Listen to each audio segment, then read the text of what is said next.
Welcome. My name is Vincent Vergolti, and this is a special session of the Borough Council. And the topic of the meeting this evening is a presentation on the sister city relationship between the town of Spinetoli, Italy, and Bristol. And I'd like to first of all acknowledge the Borough President for inviting me. Also Mrs. Rodriguez, Mr. Lutz for being here. And what I'm going to do at the very beginning is ask you to just look at what we're presenting. If there are some questions from the people here, perhaps they should be saved for after the presentation.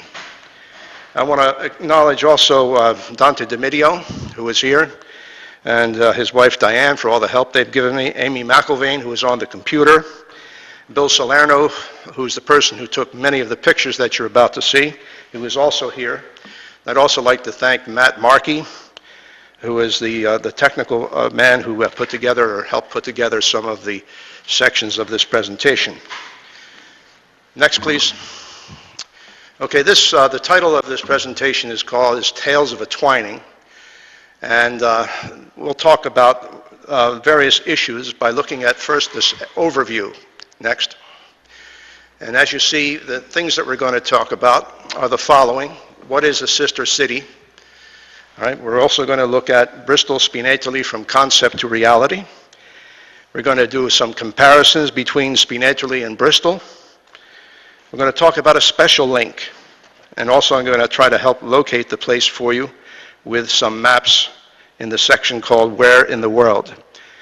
We're also going to see the actual signing of the agreement between the two towns in the section called Formalizing Our Relationship.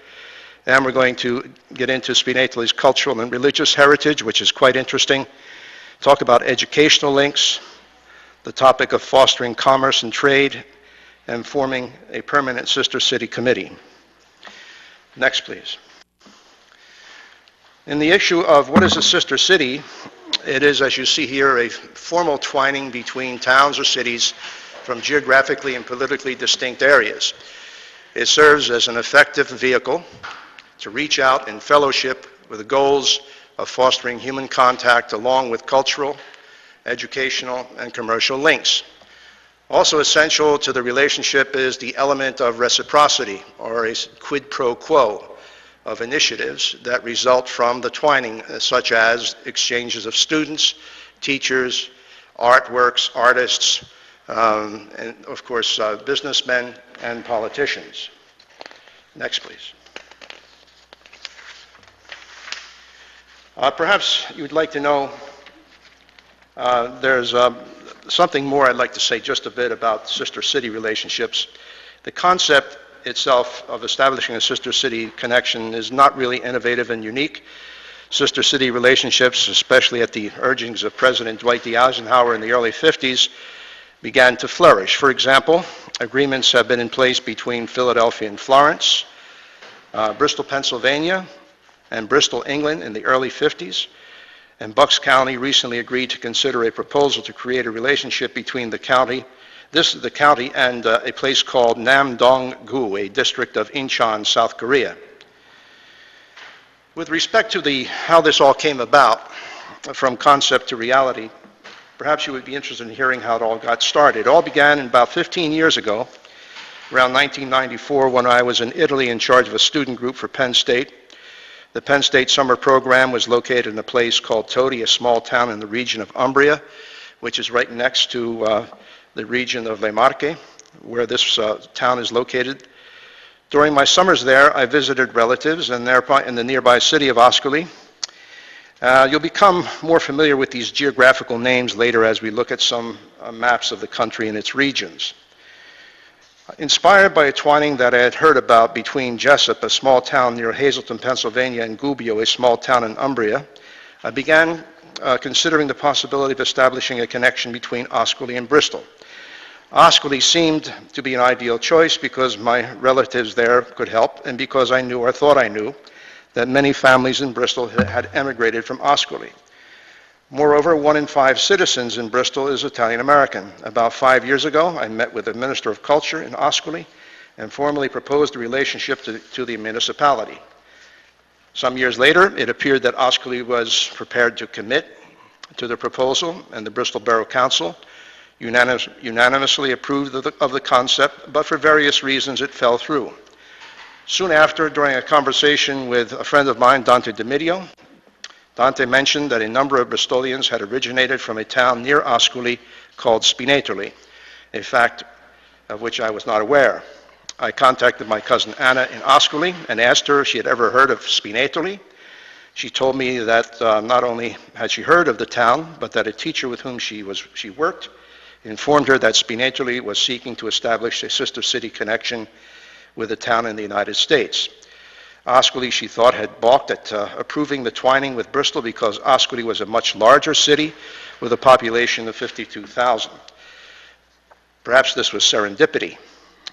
After that, a seemingly endless flow of emails. This entire thing was born on the web, and phone calls began, resulting finally in a formal ratification in Spinetoli on October 27, 2008. The next slide, please. There are some interesting things when we're comparing the two towns, comparing Spinetoli and Bristol. There are some similarities, such as the size of the populations are about equal, roughly about 10,000, but Spinetoli's population is expanding more rapidly. They are both located in river valleys, Spinetoli in the valley of the Tronto River, and Bristol, of course, in the Delaware Valley. Both are little towns that could. That is, the people and their governments are motivated by civic pride. They strive mightily to improve the town's economic conditions, quality of life, cultural level, and recognition. Both have branch campuses of a college. Ours, Bucks County Community College, which is actually in Bristol Township, but nearby, and there is a branch of the University of Camerino in Spinetoli, which offers courses in political science. By the way, when I was there was a video conference with the main campus, and the professor who was teaching the course asked me at that time who was going to win the election. Was it going to be Obama or John McCain? And I said I thought it was going to be Obama, and all of the students got up and applauded. And of course, there's nothing that pleases me more than applause. There is even, by the way, a municipal park with a walk, such as the Spurline Park that we have here for bicycle riding and walking. But certainly there are marked differences. Our population is much more ethnically and racially diverse. Bristol was essentially, and I think remains, an industrial town, while Spinetoli is located in an agricultural setting typical of the Marche region. Bristol is on the flatlands of the shore of the Delaware Valley, while Spinetoli is perched high on the foothills of the Apennines, overlooking the Tronto River, a typical hill town of central Italy, built high for defensive purposes. Spinetoli is surrounded by rich farmland. We are surrounded by urban sprawl, if I may use that term. We are both proud of our rich history. We have our town's colonial past, and we can trace back our past to colonial times of the 17th century, but Spinetoli's historical past is much more ancient. The cultural and civilizational remnants of Spinetoli's past date back thousands of years. For example, the indigenous population, if we can call them that, the Piceni, after which we get the name of the town Ascoli Piceno, can be traced back to the 7th century BC, around between the Iron Age and the Bronze Age. There are also Etruscans in the area. In fact, the name of the town may be Etruscan, we're not sure. The Romans then took over the town and the area in 268 BC. And in fact, some people say that the name is a Latin or Roman name, the name Spinetoli, derivative of the thorny rose plants that abound on the hillsides. Then, of course, we had the Lombards, a Germanic tribe that came down into the area about 586 AD. There was a discovery of the necropolis of the Piceni and also the Romans and the Lombards. So we have three different cemeteries, or what we call necropoli, necropolises if you like, that are in the area. Okay, but also I'm going to show you this next slide to indicate that The two towns have a special link. Many Bristol families emigrated from Spinetoli and surrounding regions. If we look at the names on this next slide, this is a photo, as you see, that was taken around 1910. And in this photo you see the Mancini families, Pica, Scancella, and they're all on Lincoln Avenue in Bristol Borough. And that really, I think, underscores the fact that Spinetoli and Bristol do have a special link. The next slide will show you that the special link extends to a number of families whose names should be familiar to you. Some of these families are no longer in the area, but certainly many of them still are. I think you'll recognize names such as Angelini, and you'll also Cagnetti, Capecci, Capriotti, right? Caucci, Ciati or Ciotti, Costantini, Dimidio. That has an asterisk because the name is spelled various ways. It's spelled Dimidio. Dante's name is Dimidio, right? And of course we have Di Felice, the Faggi family, known as Farge in this area, Fioravanti. And I can go through this entire list and you'll say, my goodness, I recognize that name, you know. And obviously these names are very familiar to all of us. Next slide, please. Where in the world? So I'm just trying to help you locate where this is. And what we're going to look at now are some maps. The first map is going to deal with Le Marche as a region of Italy. And then we're going to look at the region of Le Marche itself. We'll look at a detailed map of the region and an area view of Spinetoli. And then we'll get into some photos of Spinetoli and surrounding areas, okay? First, next slide, please. Here's a political map of Italy which shows the 20 regions that comprise Italy. Le Marche is one of the regions to the east on the Adriatic. It's below the region of Emilia-Romagna where Bologna is located.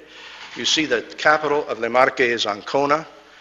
And below that we have Abruzzi, which is to the south. And to the west, you have the region of Umbria and part of the region of Tuscany. And of course, the Adriatic Sea borders on the far eastern part. Next, please. This is a closer view of the region. And here you see the capital, Ancona.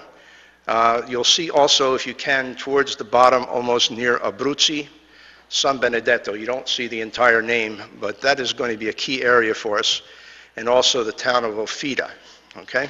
And we'll talk about these places as we go through this. Next, please. And this is a more detailed presentation of the area, and I'll direct your attention again towards San Benedetto. Can you see that in the center? And you'll see Ascoli Piceno, which is outlined there. Do you see it? And I wish I could walk up to this map, but if I walk up to the map, I'll be out of the range of the camera. But you can see Ascoli, can you not?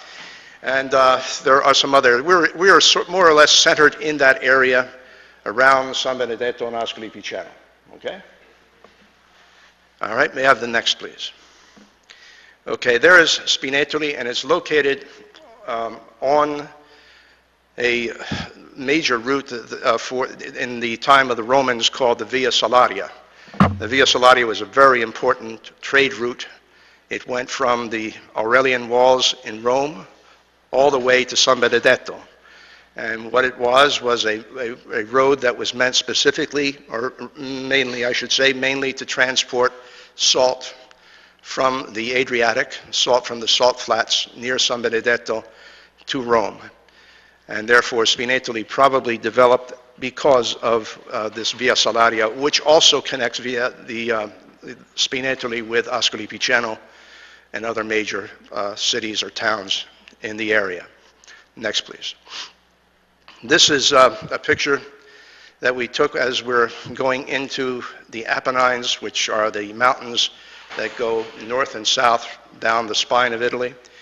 And as we go through these mountains on the other side, we will come into the area of Spinetoli. Next, please. And this is a view from the Autostrada, which is the main highway of the town of Spinetoli. As you see, it's perched high on a hill, which I mentioned before is typical of the hill towns of central Italy. They're done this way as a means of protection during the years when there are wars between the towns, and also to protect themselves from the invasions from the north, from the barbarians. Next, please. This is a narrow medieval street. There are lots of these streets. This is not meant for the big American cars. These are streets that used to be navigated by horses and carriages. And they're very quaint and very typical of what you would consider to be a medieval town in central Italy. Next, please. And here we are navigating a narrow Spinetoli street. Next. And this is the view of the street from atop of Spinetoli. The view from the top illustrates, I think, how hilly this is. The entire town and the entire area is extremely hilly. Next, please. This is a view of the countryside from a large edifice called the Palazzo Belvedere. And as you look at this, you'll see that we have vineyards in the background, or in the foreground, I should say. And there is also a cemetery in the background, which I will not necessarily have to point out to you. But next. And this is the main street. This is their Mill Street from Piazza Giacomo Leopardi, named after a famous poet of the region. Next, please. And here we are doing what we like best, Bristolians and our hosts going to a restaurant. In this case, the Ristorante da Albertone, which is very good. Next, please. What we're going to do now is we're going to look at the process of formalizing our relationship, which took place on October 27th. And this is going to be, almost knocked it over. This is going to be interesting because we're going backwards. That is to say, first we're going to introduce what we did at the end, and then proceed to the things that we saw prior to the formal signing. Okay, we're going to introduce people like Carlo Damiani, the people from Bristol, the people who are the main actors or workers in the Comune. We'll show you a picture of the town hall, and some people who were instrumental in working with us, such as my cousin, or cousins plural, Giuseppe and Anna, and of course the famous Alfredo Mazzocchi. I'll explain who he is, and some other people such as Emilio Mondozzi and Angelo Canala, the mayor. Okay, the next slide, please. Okay, this is Damiani. This is Carlo Damiani, and he's showing me points of interest from the Palazzo Belvedere. Next, please. And here's the team. There are the three of us. This is the team from Bristol. Dante, of course, and there's Bill Salerno, and there I am, and this picture was taken at a place called Acquaviva, which will appear shortly after. Next, please. This is the first meeting with Spinetoli's council members. We have Ornella, and we have Luigi and Luigione, isn't that right? And we have, of course, Damiani, and I am there with Dante, and we're all very happy to see each other. Next, please. This is the Borough Hall in Spinetoli. You'll see it's perhaps not as really impressive as this Borough Hall, but it does have a nice crest in front of it. We'll have to work on a crest. Next, please. Okay, here are Dante and Bill Salerno being interviewed by the Italian media. We were on television. And I thought that showed at least a level of their seriousness. Next. And here are some local facilitators. There is my cousin Anna in the center. And there is Alfredo Mazzocchi, who is the headmaster of the school, a school with which we were supposed to cooperate, I hope, in the near future. Her husband is to the left of Anna. His name is Giuseppe, and he again was also instrumental and helpful, and should be included as one of the people we consider facilitators. Next, please. This is the ratification ceremony itself, which took place on October 27th. And we see Damiani to the left, and we'll identify some of the other people as we go through these slides. Next, please. There is Bill. He's addressing the Spinetoli Local Council. And next. And we have here, this is the, who used to be the vice president of the province of Ascoli Piceno, Emilio Mondozzi. He lost the election, so he's no longer the vice president of the province. Another person is going to take his place. Next, please. And there is Dante, who is presenting a greeting that we put together from the families of Bristol to the mayor, Angelo Canala. Next, please. And this is the signing of the Sister City Accord by Mr. Canala. Next, please. And there's Bill signing for Bristol, representing the Borough Council President. Next. We're now going to look at Spinetoli's cultural and religious heritage. We're going to look at the sanctuary of the Santa Maria delle Grazie. This Santa Maria delle Grazie is interesting because in Bristol we celebrate what we call the Madonna delle Grazie at St. Anne's Church on April 14th. Normally every year we do that around April 14th.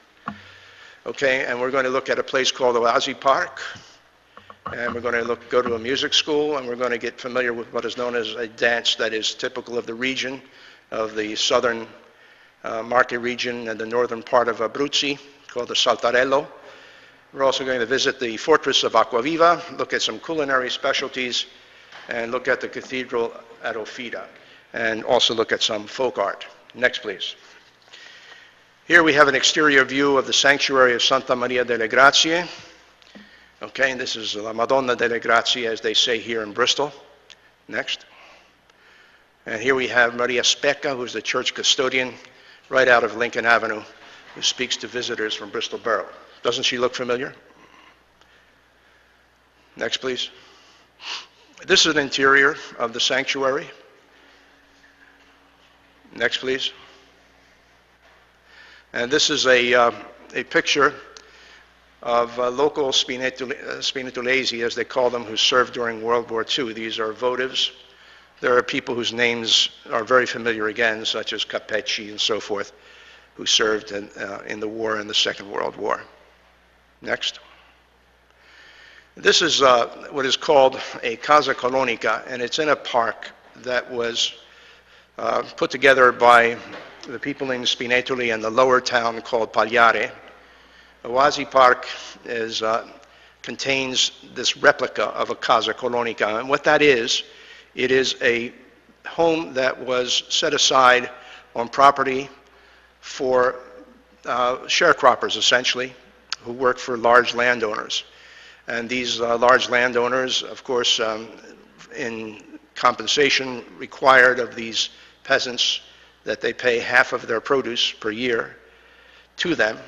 And that really sort of excited or prompted some of the emigration that took place to the New World and other places. There are people from Spinetoli and the region who emigrated not only to the United States, but also to Argentina, to Brazil, and other places to really seek out a better life. So this is something to remind the young people of how things used to be. Next, please. Here we have things inside, such as one of the things that is interesting is an antique loom. Next. And we have, I'm not sure if that is a cow or that's an oxen. What is that? That's an ox? Is that? It's a mucca. Okay, let's call it a cow. But these are some of the animals that they have in the park. The kids look at them, of course, and kids love to see animals. Next. And you have to have chickens. And next. And then we had this, there is a walk that goes around the lake. And this is Luigi. And he's talking to us and explaining to us something about the park. The lady to the left is a member of the town council. You saw her before, Ornella. Next, please. And this is interesting because one of the things that the town fathers thought of when they put together this park was to include public vegetable gardens. They also raised some flowers, but these are retired older people who have a place, if they want, where they can raise their own vegetables. Next, please. And here we have Bill, who's learning to play the concertina. One night we went to a place where they were teaching young people how to maintain the folk arts of the region, and they were teaching them how to play the concertina. They were teaching them also some of the ways and means of retaining some of the old songs that are typical also. And they're learning one type of song that accompanied a dance called the saltarello. And Bill was very good, by the way. Okay, the following is an example of a traditional saltarello folk wedding dance, although this dance takes place during other occasions, but this one is something we found on YouTube that took place during a wedding. And we're going to play it for you now. There we go.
This is, the next issue is we're going to look at Spinetoli's cultural, part of that cultural heritage and religious heritage is a place called Acquaviva.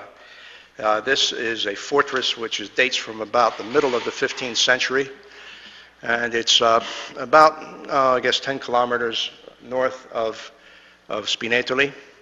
Next, please. And as you can see, this is a very impressive fortress. Here we see a picture of a defensive tower on the perimeter. Next, please.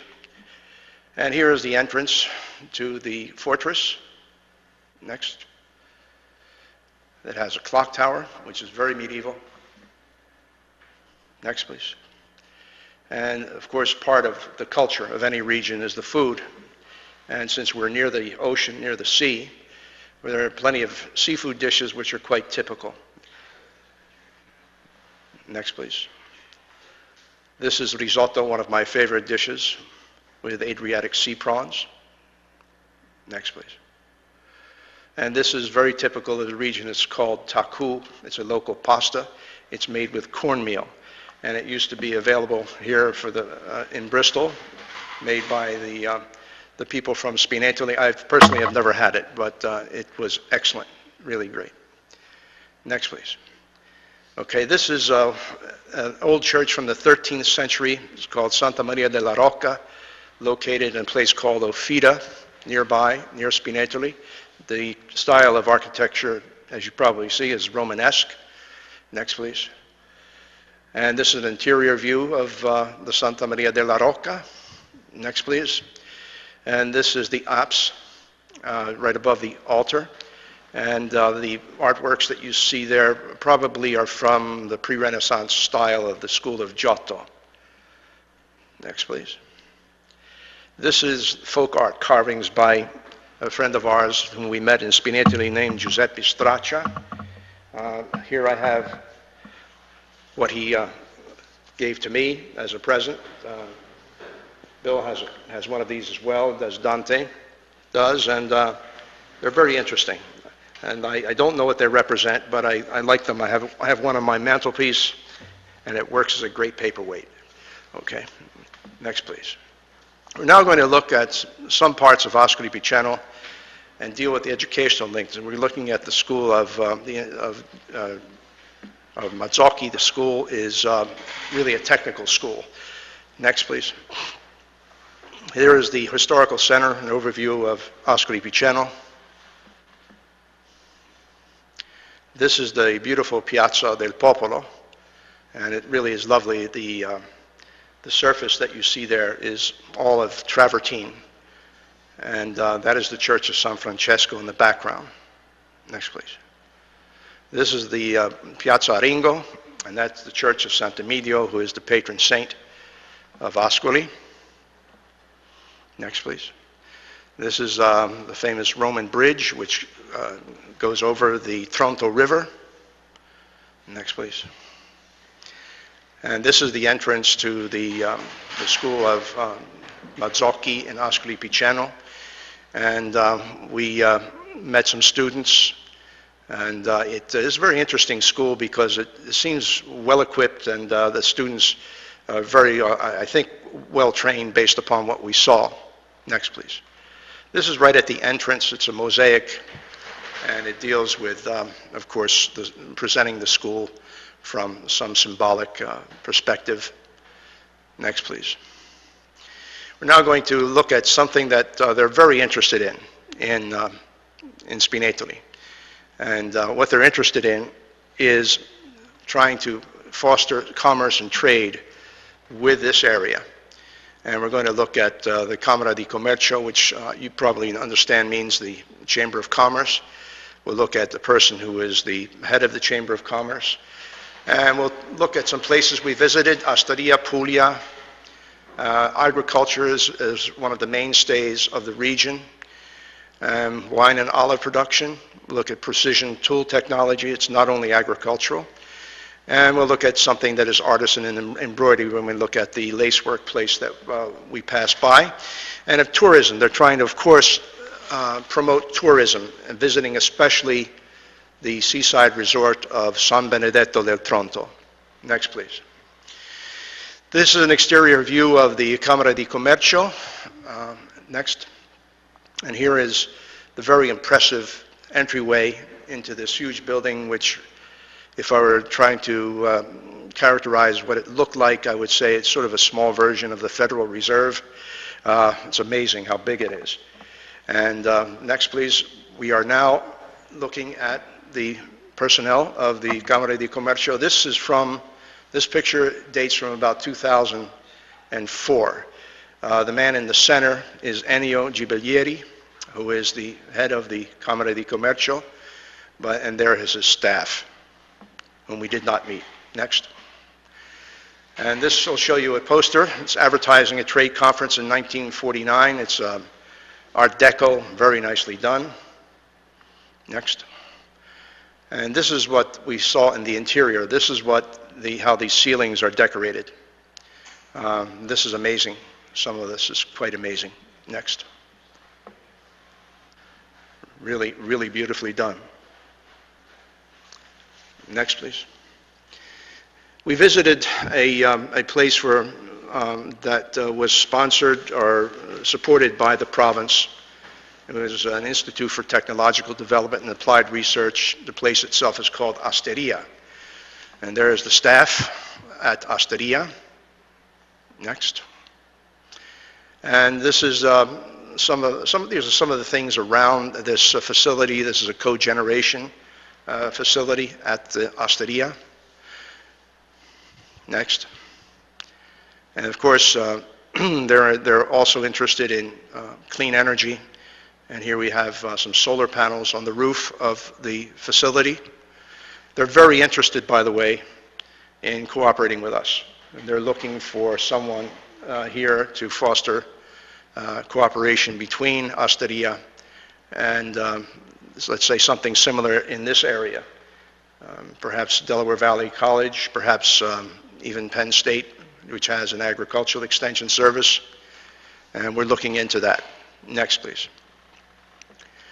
And they're doing some research. I don't know what they're doing, but it looks very interesting. Next. Then we went to a place called Puglia, which is a place that produces materials made out of travertine. Travertine is a substance, is a rock that is high in calcium, and it is very similar in look and in density to marble, but it is porous, more porous than marble. Yeah, this, for example, is made out of travertine. Okay? Now you'll see some of the creations that you see here, which are really amazing, because when they're done properly, you can't tell the difference between marble and travertine. Next, please. This is the cutting machines that are used for the travertine. Some of the machines are from Germany, some of them are from Italy, but as you can see, it's layered rock, mainly of calcium. Next. And this is a balustrade done in travertine. Some of this is already exported to the United States. Next. And here is a statue of Padre Pio. And next to the statue is Dante. But anyway, here we have a column that has been elaborated in travertine, as well as the wall itself in colored versions of this material. Next, please. This is a bold relief statue done in travertine. It looks, if you were to see it for the first time, you'd say it's carved out of marble. But in fact, it is done out of travertine. Next. The reason we took this picture, or the reason we included this picture, was that, of course, Italy is famous for its cheeses. You've all had Pecorino Romano. And then everyone talks about the fine quality of cloth that is made in Italy. And I thought it would be a good example of what we're talking about, just to show you this picture. I know you've seen sheep before. Next. And this is a view of the vineyards outside of Ofida, which is a center for the wine industry in the area. Those are a lot of vineyards. Next, please. And this time of year, that is to say that time of year, which was fall 2008 in October, towards the end, was the time of the olive harvest. And here we see some people who are harvesting olives around Ofida. Next, please. And here is the Fattoria Piceni, which is located in the town of Ofida nearby, near Spinetoli.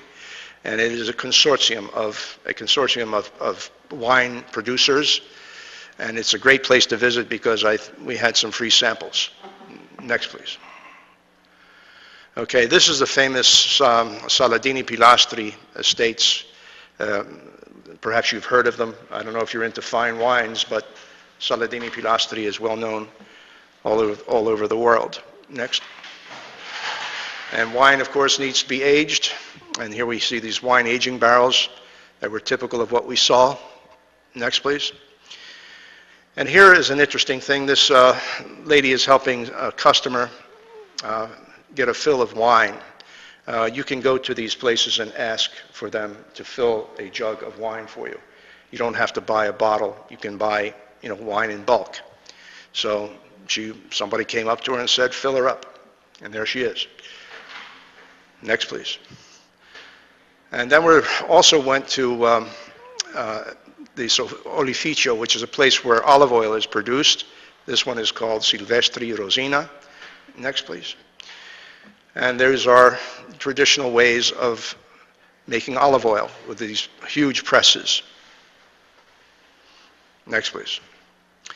And these are some of the products that we saw. Olive products, not only olive oil, but olives in jars, various types of olive products. And we also had some free samples. Next. This is OMG4, and as I said, although the region and Spinetoli and the rest of these towns in the area dedicate themselves mainly to agriculture, there is also some manufacturing industry, including what we're looking at now, OMG. This is located in Pagliari, Pagliari is very close to Spinetoli. It's a lower town. So this, I'll show you some of the things that they make. Next, please. These are the specialty tools, and these are used for precision machinery, such as machinery in helicopters, in fine automobiles such as the Lamborghinis and the Ferraris. They make these parts for them. Next. And there's very high quality control. They make sure everything is done. Obviously, if it's precision machinery, it must be precise. Next, please. And here is something you'll find not only around Spinetoli and Ofida and some of these towns that surround Spinetoli, but you'll find them also all over Europe in places like France. I've seen them in France. I've seen them in Spain, where they make articles from embroidery, and of course they produce lace of the finest quality. Next, please. Now this is a statue of a fisherman which is outside the harbor of San Benedetto del Tronto. One of the things that they wanted to emphasize was that we should promote the tourist industry. And one place that obviously would attract tourists is the seaside resort of San Benedetto. Next, please. And here you see some pictures that are typical scenes taken at San Benedetto. Next, please. And here's a beautiful beach view. It's a lovely beach, white sand. The Adriatic is a very calm sea. Next. And there are some of the hotels, beachfront hotels.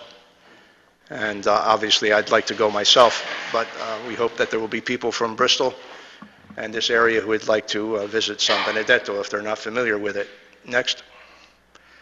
Okay, this is a list of things that I conjured up, a sort of membership for what is called a permanent sister city committee.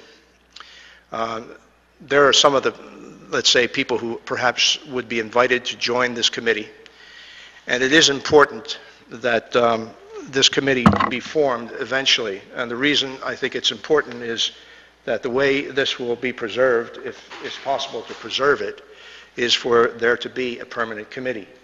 One of the reasons I believe that our sister city relationship with Bristol, England, never really reached a point where it was preserved for the years after, from 1950, was that there was no real emphasis on forming what is called a permanent committee. Okay? So that is basically the presentation. And I'll leave it up to you if you have any questions concerning anything that you have in mind, that something that needs to be clarified. One thing before I end this is I think it's important to note at this juncture, excuse me, is that although there is a special link with Spinetoli for the Italian Americans of Bristol, the sister city relationship is for everyone, because it offers the opportunity for our town to adopt an international perspective. The relationship is no more exclusive to the Italian Americans of Bristol than our relationship with Bristol, England, was exclusively meant for the Anglo-Americans of our town. Or San Diego, for example, has a sister city relationship with the city of Zomba in the country of Malawi in Africa. That is not meant exclusively for the citizens of San Diego who are Afro-American. The sister city relationship, therefore, deserves everyone's enthusiastic support, no matter what their ethnic, national, or racial origins. It's for everybody. It's not only for the Italian Americans of Bristol. Okay? And when you look at this quote-unquote permanent sister city committee, you'll see that there are people who are going to be invited to join who are of other ethnic groups. We want people from the Afro-American community, from the Puerto Rican community. We want people from everywhere in the town to be part of this. Okay? So that's essentially it. Well, thank you for being so patient and listening to me. I appreciate your being here. Thank you.